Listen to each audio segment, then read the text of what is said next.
right? When you're going fast and you get bumped, it takes you off in another trajectory. And that to me is what happened on that play. And Kurt, I want to draw your attention to a play that you already discussed on Twitter earlier this week. It was Kyler Murray throwing from his own end zone. It looked like maybe sailed Marvin Harrison Jr. A lot of people want to connect the dots. That would have been a 97-yard touchdown. Talk us through like why it's probably not that simple when there's so many other factors at play. Yeah. So if anybody can visualize it, or if you guys get a chance to kind of post that, that video afterwards so people can kind of see what's going on. And so what it was is, first of all, let's remember that they were on whatever, their 2-yard line. So Kyler's standing in the middle of the end zone while all this is happening, understanding the sense of urgency picks up when you're in those moments as a quarterback. They have Marvin on the left-hand side, and he's kind of running what, we call a middle route or maybe a post route from that inside position. And what Kyler has is basically like a quarters coverage. So, a quarter safety on his side and then a quarter safety on the backside. And so the first thing that, as a quarterback and, as a play designer and a football fan in every regard is what I always know is that when you're running a middle route and you've got what we call middle open, so 2 safeties in any capacity, what we've always told our guys is you cannot cross the middle of the field. So your route has to be, if you're on the left, your route has to be on the left side of the field, because there is a safety back there that I have to worry about as a quarterback. So I can't throw it past the middle of the field because it brings an extra guy to the mix. You have to beat your safety on your side of the field, and you have to stay on your side of the field. So if you go and watch that throw is right down the middle of the field, right? He's keeping it to the left side and the middle because he knows what's on the other side.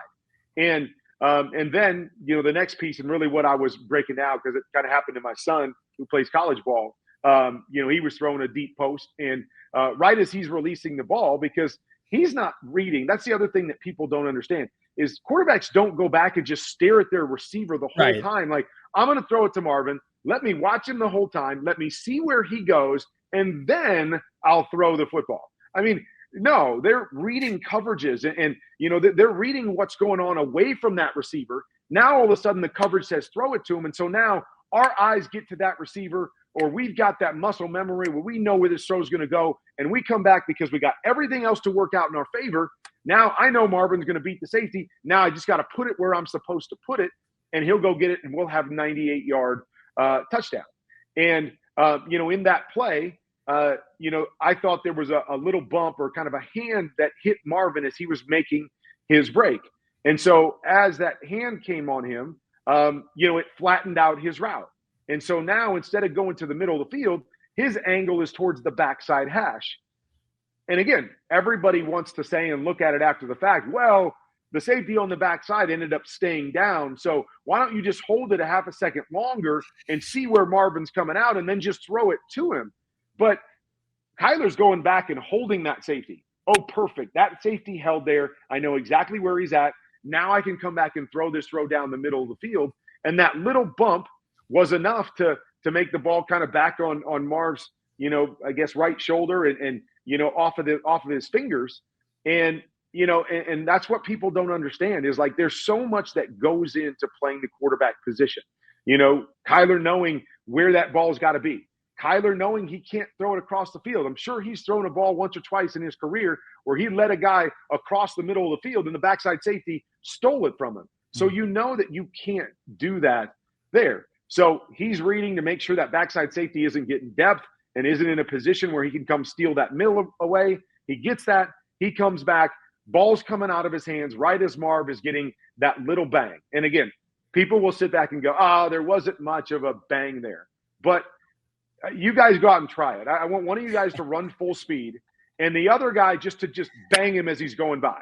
I promise you won't stay on the same line, right? When you're going fast and you get bumped, it takes you off in another trajectory. And that to me is what happened on that play. And yeah, Kyler would have loved to have held it for 2 seconds longer and thrown it right to where Marv was going. But that's just not how the game works. There's a timing element. There's an understanding of everything that goes into it. the coverage that's there, where this throw has to be. And you've got to trust your guys to be where they're supposed to be. And I'm not blaming that on Marv, because technically, by the letter of the law, it's probably a pass interference or illegal contact when you get hit 15 yards down the field. But we know that happens all the time. You're running incidental contact as you try to cross the safety and you bang. And, and it just is one of those things that happens. I said in my video or in my tweet somewhere, like, I can't tell you the number of times that I drop back and I would throw a ball right at a safety, where I'm throwing it saying, if my guy doesn't do what I'm hoping he's going to do, when I'm hoping he's going to do it, this ball is going to hit the safety between the numbers. Like, it's going to be a perfect throw to that safety. And, I had great receivers. And so most of the time, boom, my guy would just break at the right time, and he cuts right in front of the safety who's thinking he's getting an interception, and bang, we're off to the races. But trust me, there were plenty of times that I was the idiot that threw it right to the safety and hit him right in the numbers, and you look terrible doing it. And so I look at that as kind of part of my job as an analyst, and what I do on Twitter and YouTube and everything is I want to teach people what it's like to play quarterback. And I know I'll never be able to do it to the fullest extent, but I did those videos to just show you, like, you don't understand. Like, I'm throwing a 40-yard pass. I can't wait until the guy's open to throw it. I've got to throw it based on all the other factors. And then I'm going to look at him and try to get it where I expect him to be and where he wants to go and where we talked about him going. And then sometimes it just doesn't work out like that. And, sometimes it's on a 2-yard throw, and sometimes it's on a throw that would have been for 98 yards. Sometimes it's for a quarterback on a completion. You throw it, on an incompletion. And then other times it's an interception when that happens. I mean, the game is so complicated, and there's so many things going on that it's just not as easy as this guy's open, throw it to where he's at when he's open, because you should be able to do that, because it's pretty easy for me watching on tape. Are you available to call plays this weekend? That's the theme of the chat right now. And in all seriousness, unbelievable stuff. But Kurt, just you see those plays happen in real time, and it's quick to make a judgment, but all that goes into it, there's so much more. There is. I mean, just, and again, little things, that I heard some speculation. I don't know if it's true or not, but you guys watched the Monday night game. JJ McCarthy throws a pick six. And there was some speculation based on his footwork that Justin Jefferson may have run his route shorter than he was supposed to. Now, one of the two either happened. Either Justin ran the right route and JJ, his footwork was too long, so he was late throwing the ball. Or JJ was taking the right footwork and Justin was short on his route, making the ball late as he threw it out there. Now, I don't know which one is the answer on that play, but I think it's a great indication of the littlest things. Quarterback's footwork, if he's just off a little bit, boom, that's an interception instead of a completion. A wide receiver, if he cuts his route a little bit short, that leads to an interception for a quarterback as opposed to a completion. There's certain things that as a quarterback you have to expect to happen, right? You have to expect your guy to be at 10 yards if he's supposed to be at 10 yards. You got to expect your guy to be in the middle of the field if he's supposed to be in the middle of the field. And again, I'm not blaming this on Marv. Marv, if he gets bumped at the top of his route, I mean, there's nothing he can do about that and except work on maybe getting better at avoiding that contact. But it's not on Marv. It's not on Kyler, both trying to do the right thing. It's just one small little element, and it throws off the possibility of having a 98-yard touchdown. But that's how this business works, and that's how intricate it is with all of those details. And you just want people to understand and appreciate the quarterback position, because it is the hardest position in sports. And it's hard because you're so dependent on everything else around you, right? Protection, right? If you miss a throw and, you feel a guy right in your face and you can't finish a throw the way you want to, so everybody sees where the ball goes, and those little elements there that you're feeling and you have to work around. It's just, it's a fascinating position, and it's fun to talk about. I'm sure most people will never fully understand it. But I look at that as part of my role, is trying to get our fans to understand how it's not as easy as watching it back 3 times or watching it in slow motion and what's going on. I'll give you another example. I know I'm just talking, and it's not always Cardinals related, but in the Monday night game, there was another one. If you watch the game where Caleb Williams dropped back, and there was a play where DJ Moore gave him what I call the mailbox. Yeah. Right? So you saw him kind of throw his hand up there. And usually that happens. Now, again, I can't verify this, but usually that happens when a receiver has realized, okay, the defense has stopped, and I'm just going to break off my route. I'm going to change my route, and I'm just going to go deep. I think I got this guy, deep. I'm going to take it. Randy Moss was known for this. Like, he's running a comeback, and he feels like he gets to the top of the defender, so he just throws his hand up and runs.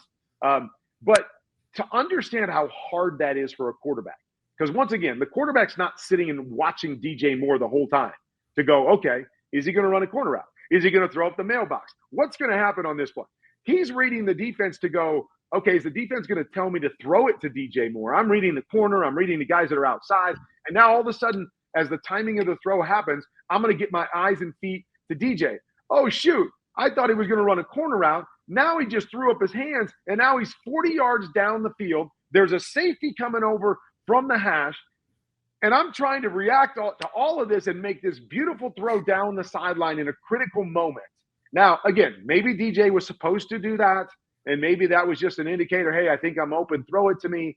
But it sure looked as if this was, hey, he's going to run a corner route. He thinks he's open. He throws up his hand. And now we want Caleb to have to adjust to all of that in the moment and make this incredible throw down the sideline. And he misses by 10 yards. And we're just like, oh, my gosh, I don't know if this kid can play. I don't know if he's got a chance. And I'm just sitting here going, people, you just don't understand that kind of stuff and what goes into it. So, I mean, right there's 3 different examples of all the different things that go into sometimes what seem to be the simplest plays and how each of those things affect, the overall outcome of a game or maybe more importantly, how we look at the quarterback, right? Oh, Kyler, how do you miss that throw? JJ, you can't throw that pick six. Caleb, you got to make that throw. He looks open to me. Make that. So it's just, it's those kinds of things that frustrate me on a weekly basis, but also give me the opportunity to be able to teach and talk people through some of the crazy things that happen on a football field and how tough it really is, to play the position. I'm in agreement with the chat. No, nobody breaks down the nuances of the position better than Kurt Warner, who's going to be joining us throughout the season. You mentioned maybe Johnny and I trying to go out there and run that play like Kyler and Marv. That's instant injury for these guys. I mean, we're done. Our playing days are done, Kurt. But unbelievable stuff. You can't beat that insight.